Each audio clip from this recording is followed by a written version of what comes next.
믿을 수 없는 일이 벌어졌습니다. 결혼을 반대하러 한국까지 온 여성이 단 일주일 만에 그 나라에 정착하겠다고 결심했습니다.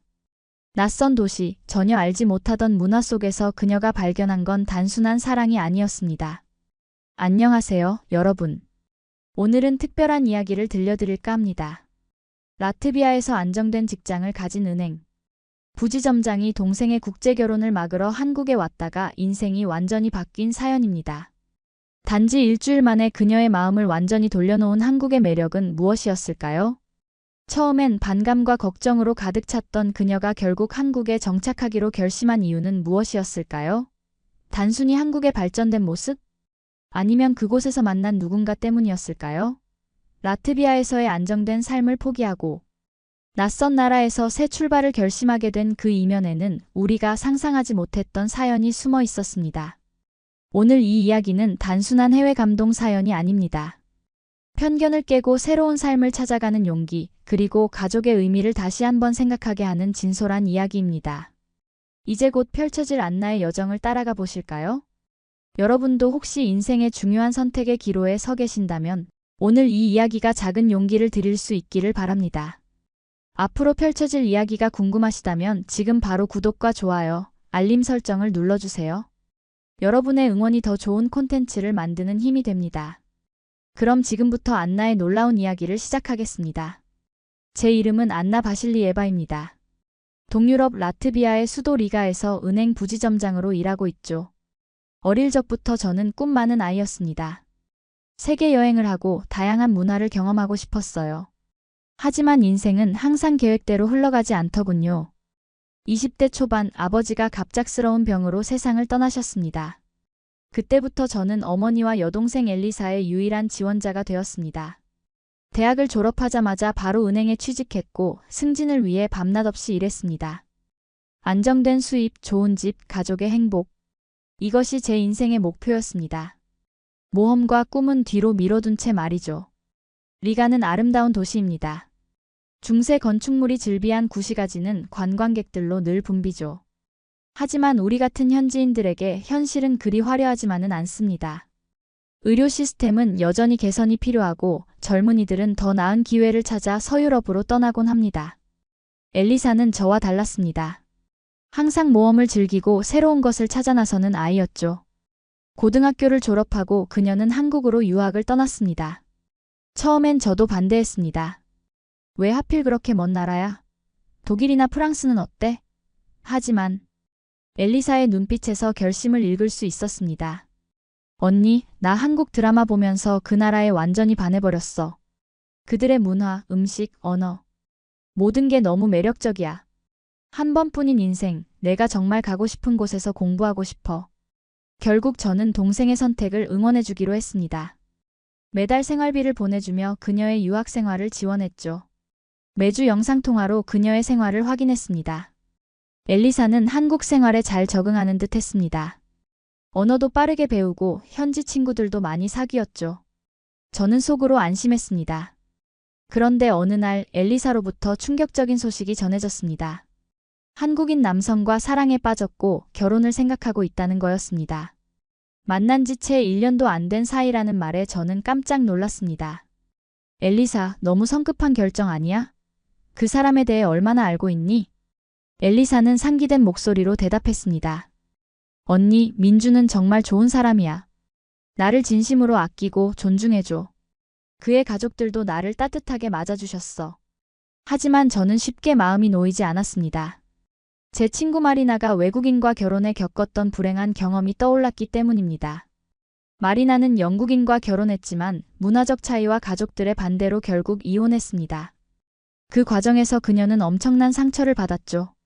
엘리사, 국제결혼은 생각보다 힘들 수 있어. 언어도, 문화도 다르고. 나중에 아이가 태어나면 어떤 문화로 키울지도 문제가 될 수 있어. 하지만 엘리사는 제 걱정을 귀담아 듣지 않았습니다. 오히려 제가 그녀의 행복을 방해한다고 생각하는 것 같았습니다. 매번 통화할 때마다 우리는 같은 주제로 다투었습니다. 어머니까지 우리의 갈등으로 마음 아파하셨습니다. 잠 못 이루는 밤이 계속되었습니다. 정말 엘리사가 행복할까? 그 사람은 정말 믿을 만한 사람일까? 의문이 꼬리에 꼬리를 물었습니다. 결국 저는 결단을 내렸습니다. 직접 한국에 가서 민준과 그의 가족을 만나보기로 한 거죠.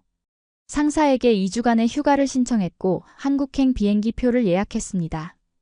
비행기 안에서 저는 한국에 대한 가이드북을 읽었습니다. 사실 그전까지 한국에 대해 아는 것이 거의 없었거든요. 엘리사가 가끔 보내주는 사진과 이야기, 그리고 몇 편 본 한국 드라마가 전부였습니다. 가이드북에 따르면 한국은 아시아에서 가장 발전된 국가 중 하나로 특히 기술과 의료 분야에서 세계적인 수준이라고 했습니다.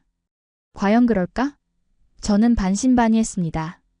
라트비아에서는 아시아 국가들에 대한 편견이 여전히 존재했거든요. 많은 사람들이 아시아를 여전히 개발도상국으로 생각하고 있었습니다. 그런 생각을 갖고 있던 제가 부끄럽게도 저도 그런 편견에서 완전히 자유롭지 못했습니다. 12시간의 긴 비행 끝에 인천국제공항에 도착했습니다. 비행기에서 내리는 순간 저는 첫 번째 놀라움을 경험했습니다. 공항은 제가 본 어떤 유럽 공항보다도 현대적이고 깨끗했습니다. 모든 것이 질서정연하게 움직이고 안내 시스템은 완벽했습니다. 직원들은 모두 친절했고 영어로 소통하는데도 큰 문제가 없었습니다. 공항에서 시내로 가는 방법을 안내 데스크에서 물었더니 친절하게 공항철도와 지하철 이용법을 알려주었습니다. 교통카드 시스템도 라트비아보다 훨씬 발전되어 있었습니다. 한 장의 카드로 모든 대중교통을 이용할 수 있다니 정말 편리했습니다. 지하철을 타고 가는 동안 저는 창밖의 풍경을 유심히 살펴봤습니다. 고층 빌딩들이 질비하게 서 있고 도로는 깨끗했습니다. 지하철 안의 사람들은 대부분 스마트폰을 보거나 조용히 책을 읽고 있었습니다. 질서 있는 모습이 인상적이었습니다. 그런데 갑자기 불쾌한 일이 벌어졌습니다. 취기가 오른 중년 남성이 제 옆에 와서 앉더니 영어로 어디서 왔는지 묻기 시작했습니다. 처음엔 친절하게 대답했지만 그가 점점 더 가까이 다가오며 불편한 질문을 하기 시작했습니다. 낯선 나라에서 이런 상황을 맞닥뜨리니 어떻게 대처해야 할지 몰라 당황스러웠습니다. 그때였습니다. 제복을 입은 영무원이 즉시 다가와 그 남성에게 뭐라고 말했습니다. 언어는 이해할 수 없었지만 그 남성이 곧 자리를 비웠습니다. 영무원은 저에게 영어로 괜찮은지 물었고 다음 역에서 경찰관이 도움을 줄 거라고 했습니다. 정말로 다음 역에서 젊은 경찰관이 지하철에 올라타 저에게 다가왔습니다. 안녕하세요. 괜찮으신가요? 불편한 일이 있으셨다고 들었습니다. 완벽한 영어를 구사하는 그 경찰관에게 저는 안도감을 느꼈습니다. 친절하게 제가 어디로 가는지 물었고 엘리사의 주소를 보여주자 놀란 표정을 지었습니다. 이곳은 제가 잘 아는 지역입니다. 그런데 혹시 민준 씨 아파트 주소인가요? 저는 깜짝 놀랐습니다. 네, 맞아요. 민준이 제 동생의 약혼자인데 어떻게 아시죠? 그는 웃으며 대답했습니다. 세상이 참 좁네요. 민준은 제 대학 동기입니다. 우리는 좋은 친구예요. 그 순간 저는 묘한 안도감을 느꼈습니다. 이렇게 우연히 동생 약혼자의 친구를 만나다니 운명이라고 해야 할까요? 경찰관은 자신이 근무를 마치고 나면 저를 민준의 아파트까지 데려다 주겠다고 제안했습니다. 처음에는 거절하려 했지만 낯선 도시에서 길을 헤맬 생각을 하니 그의 제안이 고마웠습니다. 그의 도움으로 저는 무사히 민준의 아파트에 도착했습니다. 엘리사는 제가 갑자기 한국에 온 것에 놀랐지만 반갑게 맞아주었습니다. 민준 역시 친절했습니다. 키가 크고 단정한 모습의 첫인상은 나쁘지 않았습니다. 그는 유창한 영어로 저를 환영했고 편안하게 묵을 수 있도록 방을 준비해 두었습니다. 안나 씨, 먼 길 오느라 고생 많으셨어요. 엘리사가 언니분에 대해 많이 이야기했어요. 드디어 만나게 되어 기쁩니다. 민준의 진심 어린 환영에도 저는 여전히 경계심을 풀지 못했습니다. 이것이 단지 표면적인 친절함은 아닐까 의심했죠. 하지만 그날 저녁 민준의 가족들과 함께한 식사 자리는 제 생각을 조금씩 바꿔놓았습니다. 민준의 부모님은 매우 따뜻했습니다. 비록 영어를 유창하게 하지는 못했지만 진심으로 저를 환영한다는 마음이 전해졌습니다. 특히 민준의 어머니는 제가 좋아할 만한 한국 음식을 여러 가지 준비해 두셨더군요. 라트비아에서는 맛볼 수 없는 다양한 반찬과 김치, 불고기 등이 테이블에 가득했습니다. 식사 중에 민준의 아버지가 말씀하셨습니다. 우리 민준이가 엘리사를 진심으로 사랑합니다. 다른 나라에서 온 며느리지만 우리에겐 이미 가족입니다. 그 말에 저는 무언가 가슴이 따뜻해지는 것을 느꼈습니다. 라트비아에서는 외국인에 대한 경계심이 여전히 강한데 이렇게 개방적으로 받아들여 주다니 놀라웠습니다. 어제 만난 경찰관은 김다니엘이란 친구였어요. 다음 날 다니엘이 찾아왔습니다. 그는 휴일을 이용해 저를 서울 곳곳에 안내해 주겠다고 제안했습니다. 처음에는 망설였지만 엘리사와 민준이 함께 가자고 권유하여 수락했습니다. 다니엘은 훌륭한 가이드였습니다. 그는 경복궁부터 시작해 한국의 역사와 문화에 대해 상세히 설명해 주었습니다. 조선 왕조의 역사, 한글의 창제 과정, 한국 전통 건축의 아름다움까지. 그의 설명을 들으며 저는 한국 문화의 깊이에 감탄했습니다. 한국은 5,000년의 역사를 가진 나라입니다. 수많은 침략과 어려움을 겪었지만 우리는 항상 다시 일어났어요. 특히 한국전쟁 이후의 발전은 세계적으로도 유례가 없는 일이죠. 다니엘의 이야기는 제가 가지고 있던 아시아에 대한 편견을 하나씩 깨뜨려 갔습니다. 특히 인상적이었던 것은 서울의 공공시설이었습니다. 깨끗한 공원, 잘 정비된 도로, 편리한 대중교통. 이 모든 것이 시민들의 세금으로 잘 관리되고 있다는 설명을 들으며 저는 감탄했습니다. 점심으로 다니엘이 추천한 한식당에 갔습니다. 저는 생전 처음 먹어보는 비빔밥의 맛에 놀랐습니다. 다양한 채소와 고기, 계란이 어우러진 그 조화로움이 입안에서 춤을 추는 것 같았습니다. 한국 음식은 건강에도 좋아요. 발효식품인 김치는 세계적으로도 인정받는 슈퍼푸드죠. 다니엘의 말에 저는 미소 지었습니다. 처음에는 낯설었던 김치의 맛이 이제는 중독성 있게 느껴졌거든요. 식사 후 우리는 한강공원으로 향했습니다. 도시 한가운데를 가로지르는 거대한 강과 그 주변의 아름다운 공원을 보며 저는 또 한 번 놀랐습니다. 많은 사람들이 자전거를 타거나 조깅을 하고 가족들은 돗자리를 펴고 피크닉을 즐기고 있었습니다. 라트비아에는 이런 곳이 없나요? 다니엘이 물었습니다. 물론 아름다운 공원들이 있지만 이렇게 도시 중심에 이런 거대한 자연 공간이 있는 건 정말 특별해요. 더구나 이렇게 안전하고 깨끗하게 관리되고 있다는 점이 놀랍습니다. 해가 저물기 시작할 때 우리는 남산타워로 향했습니다. 서울의 전경이 한눈에 들어오는 그 풍경은 말로 표현할 수 없을 만큼 아름다웠습니다.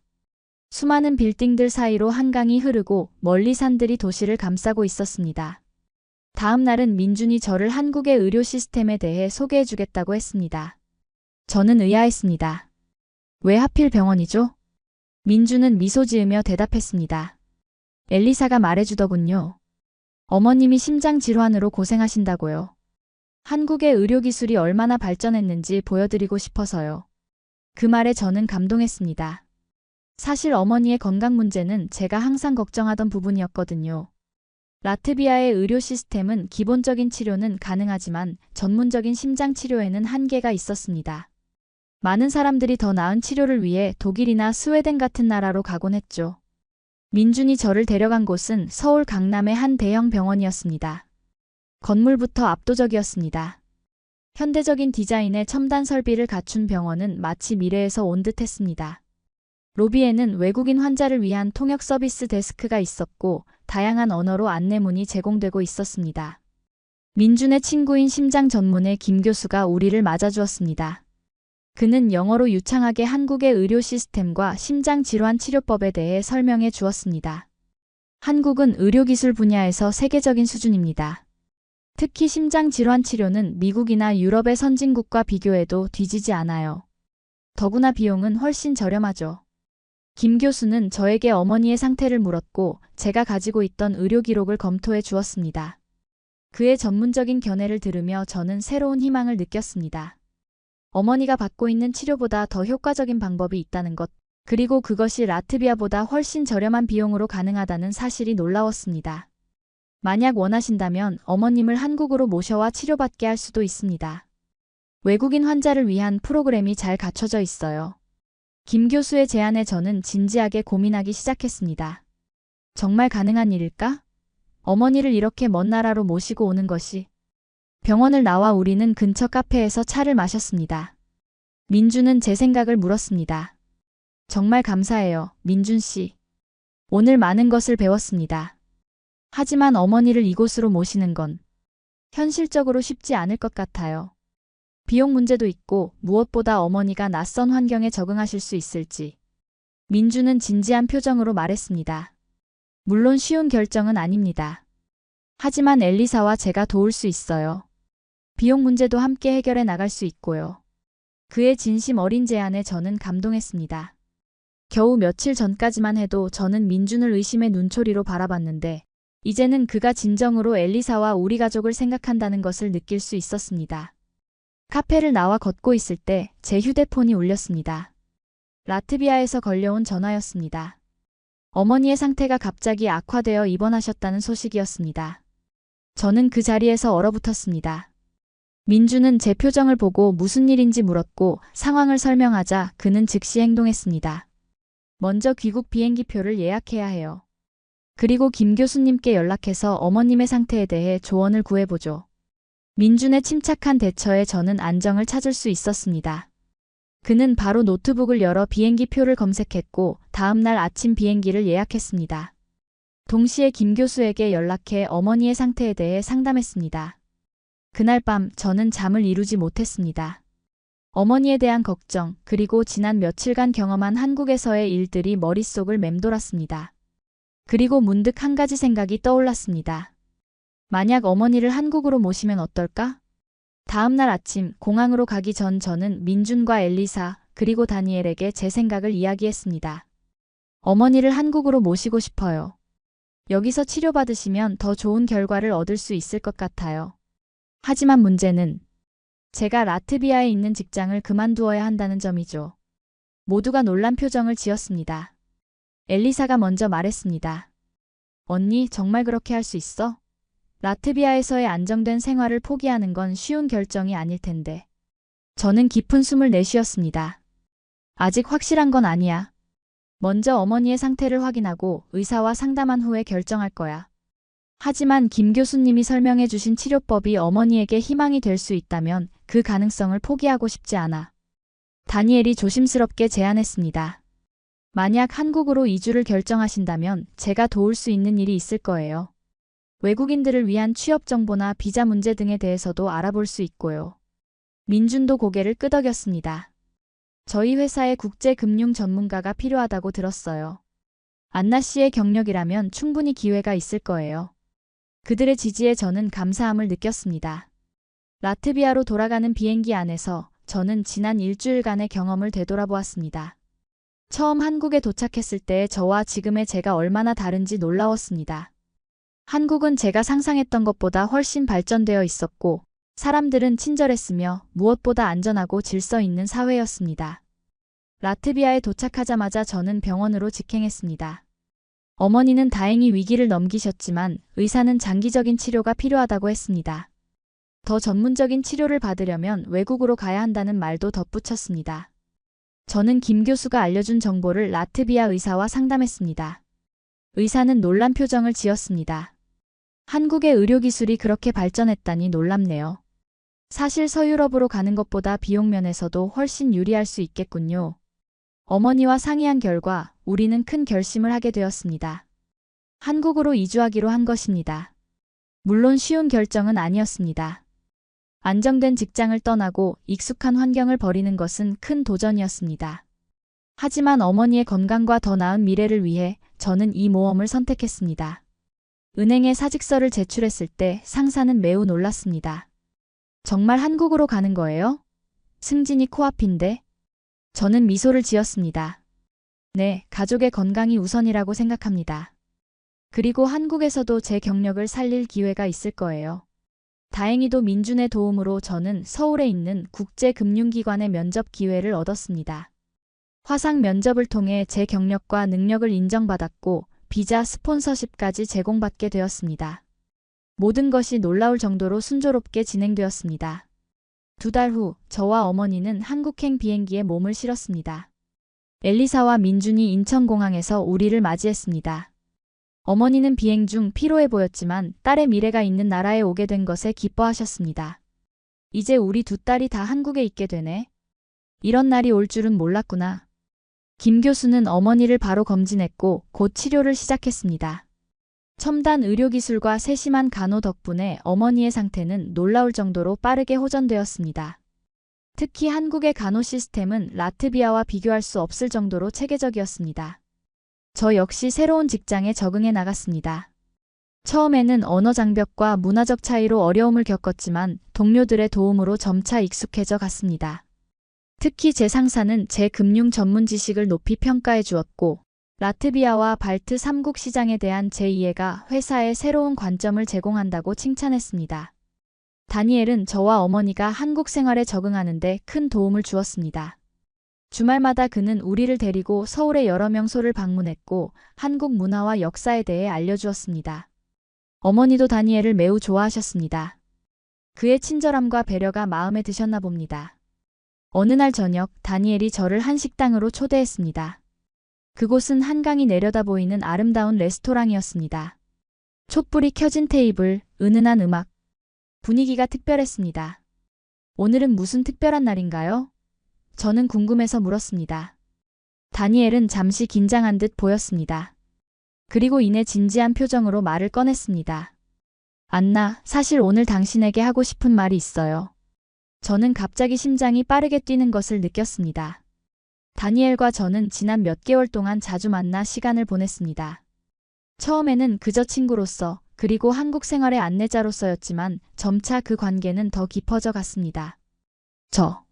당신을 처음 봤을 때부터 특별하다고 느꼈어요. 지하철에서 그 취객으로부터 당신을 도왔던 순간 이상하게도 운명 같은 것을 느꼈습니다. 다니엘의 고백에 저는 말을 잇지 못했습니다. 사실 저도 그에게 점점 더 마음이 끌리고 있었습니다. 그의 친절함, 지식, 그리고 따뜻한 마음씨. 하지만 저는 아직 한국 생활에 완전히 적응하지 못했고 어머니의 건강과 새 직장에 집중해야 했습니다. 다니엘, 저도 당신에게 특별한 감정을 느끼고 있어요. 하지만 지금은 다니엘은 제 말을 끊었습니다. 서두르지 않아도 돼요. 제가 기다릴게요. 지금은 어머님의 건강과 당신의 적응이 더 중요하니까요. 그의 이해심에 저는 감동했습니다. 다니엘은 단순히 로맨틱한 관계를 원하는 것이 아니라 제 상황을 진심으로 이해하고 배려해주는 사람이었습니다. 그날 밤 집으로 돌아오는 길에 저는 제 인생이 얼마나 크게 바뀌었는지 실감했습니다. 불과 몇 개월 전만 해도 저는 라트비아에서 안정된 삶을 살고 있었습니다. 엘리사의 결혼을 반대하기 위해 한국에 왔던 제가 이제는 이곳에서 새로운 삶을 시작하고 있으니 말입니다. 다음 날 엘리사가 결혼 준비로 바쁜 와중에도 저를 찾아왔습니다. 언니, 어제 다니엘 오빠와 만났다며? 어땠어? 저는 살짝 당황했습니다. 네가 어떻게 알았어? 엘리사는 장난스럽게 웃었습니다. 다니엘 오빠가 민준에게 조언을 구했거든. 어떻게 고백해야 할지. 저는 얼굴이 붉어지는 것을 느꼈습니다. 아직 확실한 건 없어. 지금은 어머니 건강이 우선이고. 언니, 넌 항상 그래. 남들 생각만 하고 정작 자신의 행복은 뒤로 미루잖아. 이제는 내 행복도 생각해도 되지 않을까? 엘리사의 말에 저는 깊은 생각에 잠겼습니다. 정말 그동안 저는 가족을 위해 제 행복을 미뤄두었던 것 같습니다. 아버지의 부재 이후 저는 가족의 생계를 책임지는 역할을 자처했고 그 과정에서 제 꿈과 욕망은 뒤로 미뤄두었습니다. 고마워, 엘리사. 내 말이 맞아. 조금 더 시간을 두고 생각해 볼게. 며칠 후 저는 다니엘에게 연락했습니다. 우리는 남산공원에서 만나기로 했습니다. 가을이 깊어가는 공원은 아름다운 단풍으로 물들어 있었습니다. 다니엘, 생각해봤어요. 저도 당신에게 특별한 감정이 있어요. 하지만 천천히 알아가고 싶어요. 서두르지 않고. 다니엘은 환한 미소를 지었습니다. 그것만으로도 충분해요. 우리에겐 시간이 있으니까요. 그렇게 우리는 서로를 더 알아가기로 했습니다. 데이트를 시작했고 점점 더 가까워졌습니다. 다니엘은 제가 한국 문화에 적응하는 데 큰 도움을 주었고 저는 그에게 라트비아의 문화와 역사에 대해 알려주었습니다. 한편 어머니의 건강은 놀라울 정도로 호전되었습니다. 김 교수의 첨단 치료법 덕분에 어머니는 다시 활기를 찾으셨고 심지어 가벼운 산책도 가능해졌습니다. 어머니도 한국 생활에 적응해 가셨습니다. 특히 아파트 단지 내 노인들을 위한 프로그램에 참여하시며 새로운 친구들도 사귀셨습니다. 시간이 흘러 엘리사와 민준의 결혼식 날이 다가왔습니다. 결혼식은 한국 전통과 서양식이 혼합된 형태로 준비되었습니다. 엘리사는 아름다운 한복을 입고 전통 의식을 치른 후 화이트 드레스로 갈아입고 서양식 예식을 진행할 예정이었습니다. 결혼식 전날 저와 어머니는 전통 한복을 맞추러 갔습니다. 화려한 색상과 아름다운 디자인의 한복을 입어보는 것은 특별한 경험이었습니다. 특히 어머니는 한복의 우아함에 매료되셨습니다. 이렇게 아름다운 옷은 처음이구나.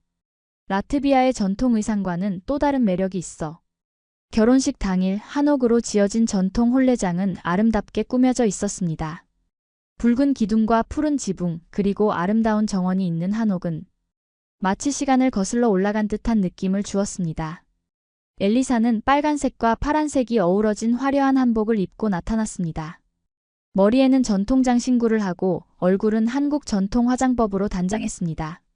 저는 동생의 모습에 눈물이 났습니다. 이국적인 아름다움이 그녀에게서 빛나고 있었습니다. 민준 역시 전통 한복을 입고 의젓한 모습으로 나타났습니다. 그의 부모님과 친척들이 모두 모여 이 특별한 날을 축하했습니다. 비록 언어는 통하지 않았지만 축복의 마음은 충분히 전해졌습니다. 전통 의식 중 하나로 신랑과 신부가 서로에게 절을 하는 장면이 특히 인상적이었습니다. 서로에 대한 존중과 약속을 담은 그 모습에서 저는 한국 문화의 아름다움을 다시 한번 느꼈습니다. 의식이 끝난 후 모두가 현대식 웨딩홀로 이동했습니다. 엘리사는 화이트 드레스로 갈아입고 서양식 결혼식을 위한 준비를 마쳤습니다. 민준 역시 턱시도로 갈아입었습니다. 예식장에는 양가 가족과 친구들이 모두 모였습니다. 다니엘은 제 옆에 앉아 행사 내용을 조용히 통역해 주었습니다. 그의 존재는 저에게 큰 위안이 되었습니다. 서양식 예식이 진행되는 동안 저는 문득 이 모든 것이 꿈만 같다는 생각이 들었습니다. 불과 몇 개월 전 저는 이 결혼을 반대하기 위해 한국에 왔습니다. 그런데 지금은 이 자리에서 진심으로 두 사람의 행복을 빌고 있습니다. 인생이란 얼마나 예측할 수 없는 것인지 새삼 느끼게 되었습니다. 피로연 중에 민준의 아버지가 즉석 연설을 하셨습니다. 다니엘이 조용히 통역해 주었습니다. 오늘 우리는 두 가족이 하나가 되는 것을 축하합니다. 국적과 문화는 다르지만 사랑과 존중으로 하나가 될 수 있다는 것을 보여주는 아름다운 날입니다. 특히 안나 씨와 어머님께서 머나먼 곳에서 이곳 한국으로 오셔서 새 삶을 시작하신 용기에 감동받았습니다. 이제 우리는 모두 한 가족입니다. 그 말에 저는 감동의 눈물을 흘렸습니다. 맞습니다. 이제 우리는 한 가족이 되었습니다. 국적과 문화, 언어의 장벽을 넘어 하나가 된 것입니다. 피로연이 끝나고 엘리사가 저에게 다가왔습니다. 그녀의 눈에도 눈물이 고여 있었습니다. 언니, 고마워. 처음에는 반대했지만 결국 내 선택을 존중해 주었고 심지어 한국까지 와서 새 삶을 시작했잖아. 정말 감사해. 저는 동생을 꼭 안아주었습니다. 네가 행복하다면 그걸로 충분해. 그리고 사실은 나도 이제 여기서 행복해. 결혼식 이후 몇 달이 지났습니다. 어머니의 건강은 완전히 회복되었고 저는 직장에서도 인정받기 시작했습니다. 특히 동유럽과 발트 지역 시장 진출 프로젝트에서 중요한 역할을 맡게 되었습니다. 다니엘과의 관계도 점점 더 깊어졌고 우리는 결혼을 진지하게 고려하기 시작했습니다. 어느 날 다니엘이 특별한 제안을 했습니다. 다음 주에 휴가를 내서 제주도에 가는 게 어떨까요? 한국에서 가장 아름다운 섬이라고 하는데 아직 안나와 함께 가보지 못했어요. 저는 기쁘게 수락했습니다. 한국에 온 지 거의 1년이 되어 가는데 아직 서울 밖으로 여행을 해본 적이 없었기 때문입니다. 제주도는 정말 아름다웠습니다. 푸른 바다, 검은 화산암, 그리고 노란 유채꽃이 어우러진 풍경은 마치 그림 같았습니다. 우리는 렌터카를 빌려 섬 곳곳을 둘러보았습니다. 특히 성산일출봉에서 본 일출은 평생 잊지 못할 장면이었습니다. 어둠 속에서 서서히 붉게 물들어가는 하늘과 바다, 그리고 그 위로 떠오르는 태양. 그 장엄한 광경에 저는 숨이 멎을 것 같았습니다. 안나, 당신과 함께 이 순간을 볼 수 있어 행복해요. 다니엘의 말에 저는 미소를 지었습니다. 그와 함께 있으면 항상 마음이 따뜻해졌습니다. 일출을 본 후 우리는 해변가 카페에서 아침 식사를 했습니다. 갓 구운 빵과 신선한 과일, 그리고 제주도 특산품인 녹차. 모든 것이 완벽했습니다. 식사를 마치고 다니엘이 갑자기 무릎을 꿇었습니다. 그의 손에는 작은 보석함이 들려 있었습니다. 안나 바실리에바, 당신은 제 인생의 가장 큰 행운입니다. 처음 지하철에서 만났을 때부터 저는 당신이 특별한 존재라는 것을 알았습니다. 당신의 용기, 가족에 대한 사랑, 그리고 새로운 도전을 두려워하지 않는 모습. 모든 것이 저를 당신에게 반하게 했습니다. 이제 저의 아내가 되어주시겠습니까? 예상치 못한 프로포즈에 저는 말을 잇지 못했습니다. 눈물이 눈가에 고였습니다. 이 순간이 올 것이라고 어렴풋이 예상은 했지만 이렇게 아름다운 장소에서 이렇게 감동적인 방식으로 청혼을 받을 줄은 몰랐습니다. 네, 다니엘. 당신의 아내가 되겠습니다. 우리의 약혼 소식은 양가 가족 모두에게 큰 기쁨을 안겨주었습니다. 특히 어머니는 눈물을 흘리시며 기뻐하셨습니다. 안나, 네가 이렇게 행복한 모습을 볼 수 있어 정말 다행이구나. 처음 한국에 오자고 했을 때는 걱정이 많았는데 이제 보니 그건 우리 가족 모두에게 최고의 선택이었던 것 같아. 다니엘의 부모님도 저를 따뜻하게 환영해 주셨습니다. 비록 언어의 장벽이 있었지만 사랑과 존중의 마음은 충분히 전달되었습니다. 결혼 준비를 하면서 저는 문득 라트비아에 있는 친구들과 동료들이 생각났습니다. 그들에게 연락해 결혼 소식을 알렸고 몇몇은 한국까지 와서 결혼식에 참석하겠다고 했습니다. 옛 직장 동료 마리나도 연락이 왔습니다. 그녀는 제가 한국에서 새 삶을 시작했다는 소식에 놀랐다고 했습니다. 안나, 정말 대단해. 안정된 삶을 뒤로하고 그런 모험을 한다는 게 쉽지 않았을 텐데. 네가 행복하다니 나도 기뻐. 그리고 부탁이 있어. 혹시 나도 한국에서 일할 기회가 있을까? 라트비아에서의 삶이 점점 더 힘들어지고 있거든. 마리나의 부탁에 저는 깊은 생각에 잠겼습니다. 그녀도 저처럼 새로운 시작을 원하는 것 같았습니다. 저는 제 회사에 마리나의 이력서를 전달하기로 했습니다. 어쩌면 그녀도 한국에서 새로운 기회를 찾을 수 있을지도 모릅니다. 결혼식 날 서울의 아름다운 정원에서 우리의 결혼식이 열렸습니다. 라트비아에서 온 친구들과 한국의 가족들이 함께 모여 이 특별한 날을 축하했습니다. 저는 다니엘에게 라트비아어로 사랑의 맹세를 했고 다니엘은 한국어로 맹세했습니다. 서로 다른 언어지만 그 안에 담긴 사랑의 의미는 같았습니다. 결혼식 후 저와 다니엘은 신혼여행으로 유럽과 발트 3국을 여행했습니다. 다니엘에게 제 고향을 보여주고 싶었거든요. 리가의 구시가지, 발트해의 아름다운 해변, 그리고 제가 자라온 마을. 모든 것이 다니엘의 눈에는 신선하고 흥미로웠습니다. 리가에서의 마지막 날, 우리는 제 어린 시절 집을 방문했습니다. 지금은 다른 가족이 살고 있었지만 그들의 허락을 받고 잠시 둘러볼 수 있었습니다. 다니엘은 제 어린 시절 사진과 이야기에 깊은 관심을 보였습니다.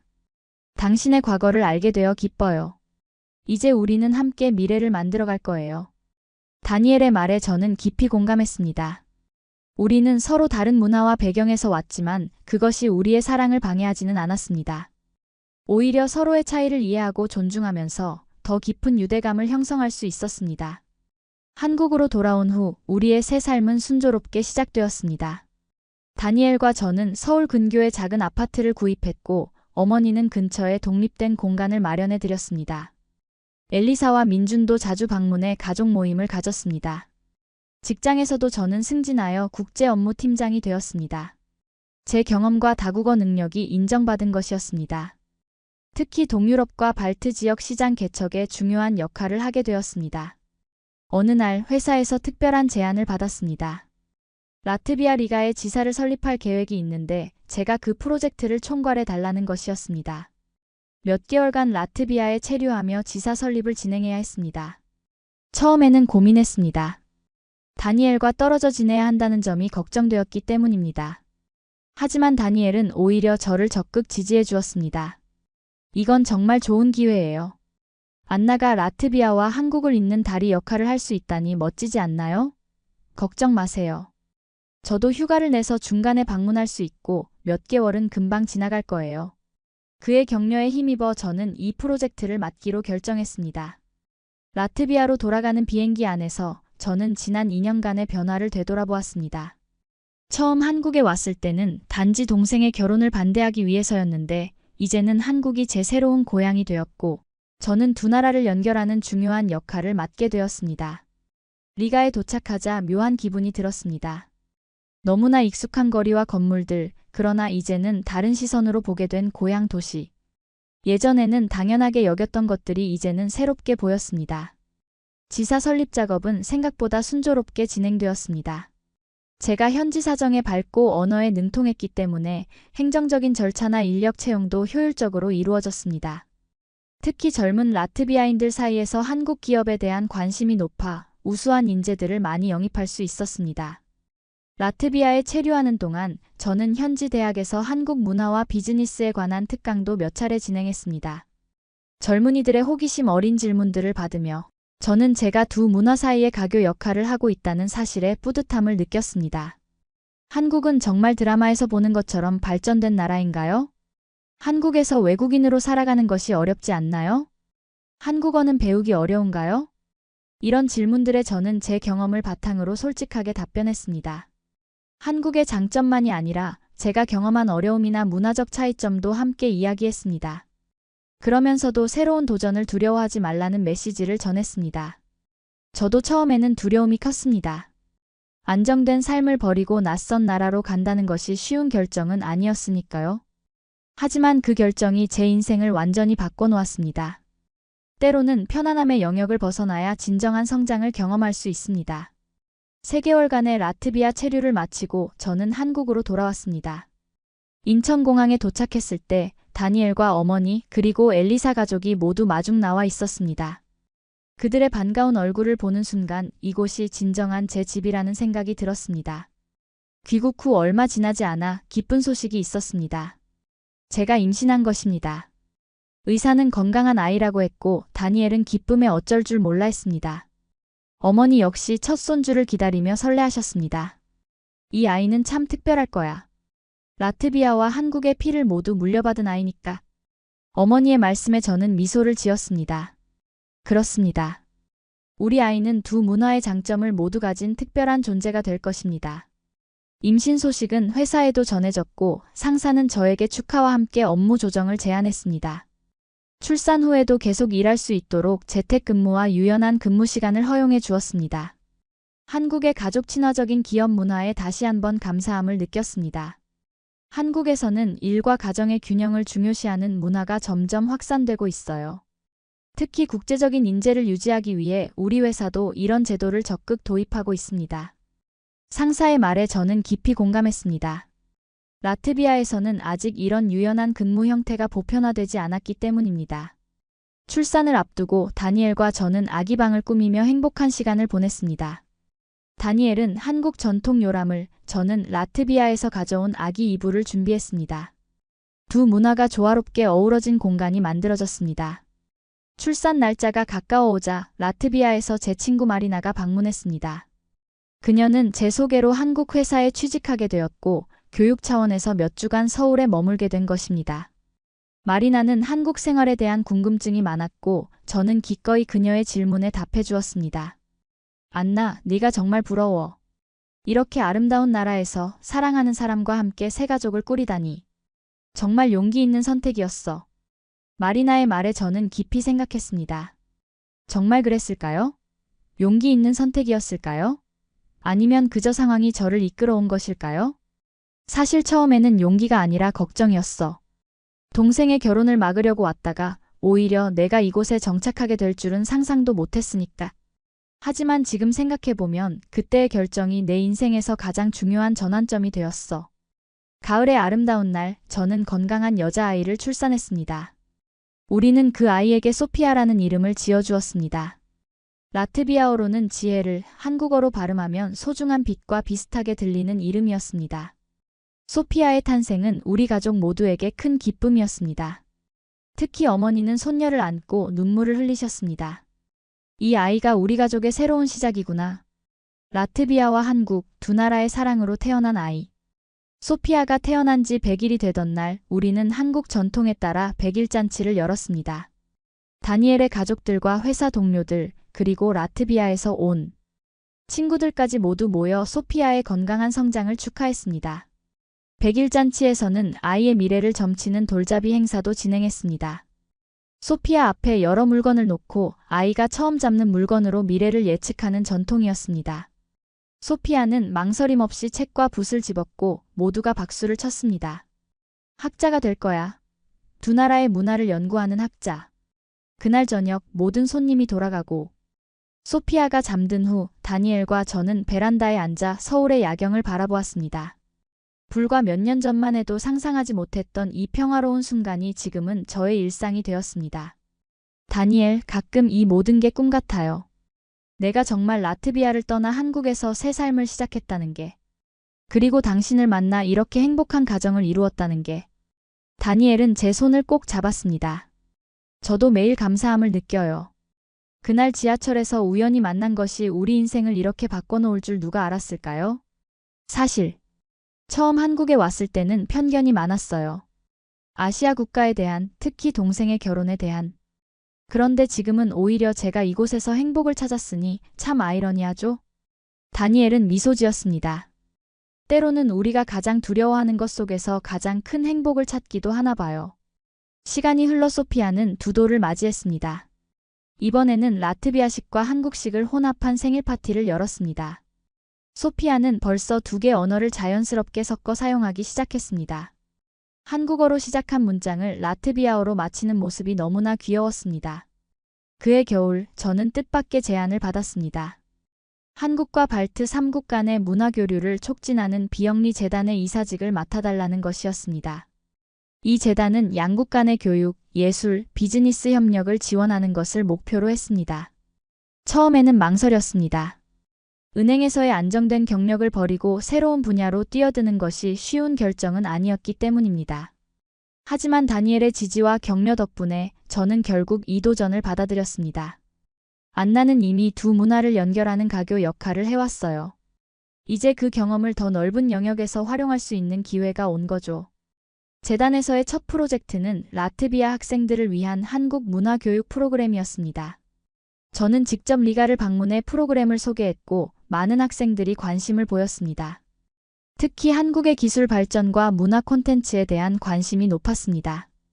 이 프로그램을 통해 10명의 라트비아 학생들이 서울을 방문하게 되었고 저는 그들의 멘토가 되어 한국 생활을 안내했습니다. 그들의 눈에 비친 한국은 어떤 모습일까 궁금했습니다. 아마도 몇 년 전 제가 처음 왔을 때처럼 놀라움과 호기심으로 가득 차 있을 것입니다. 학생들과 함께 경복궁을 방문했을 때 한 학생이 물었습니다. 바실리에바 씨, 한국에 정착하기로 결정하셨을 때 가장 두려웠던 점은 무엇이었나요?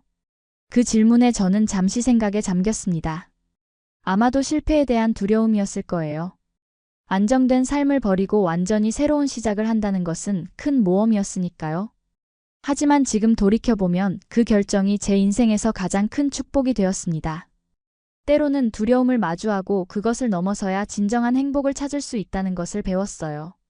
학생들의 방문이 끝나고 그들이 라트비아로 돌아간 후에도 우리는 계속 연락을 주고받았습니다. 몇몇 학생들은 한국 유학을 진지하게 고려하기 시작했고 저는 그들에게 필요한 정보와 조언을 아끼지 않았습니다. 어느 날 저녁 소피아를 재우고 난 후 저는 베란다에 앉아 일기를 썼습니다. 이제는 습관이 된 저의 일상이었습니다. 매일 밤 그날의 감사함을 적는 시간이었습니다. 오늘도 감사한 하루였다. 소피아가 처음으로 할머니라는 단어를 완벽하게 발음했다. 어머니가 얼마나 기뻐하셨는지. 다니엘은 오늘도 변함없이 든든한 지원자였다. 그리고 무엇보다 이 모든 행복이 한국이라는 나라에서 시작되었다는 사실이 새삼 놀랍다. 처음 이곳에 왔을 때는 단지 동생의 결혼을 반대하기 위해서였는데 이제는 내가 이곳에서 가정을 이루고 새로운 삶의 의미를 찾았다. 인생은 정말 예측할 수 없는 여정이다. 때로는 우리가 가장 저항하던 변화가 가장 큰 축복이 되기도 한다.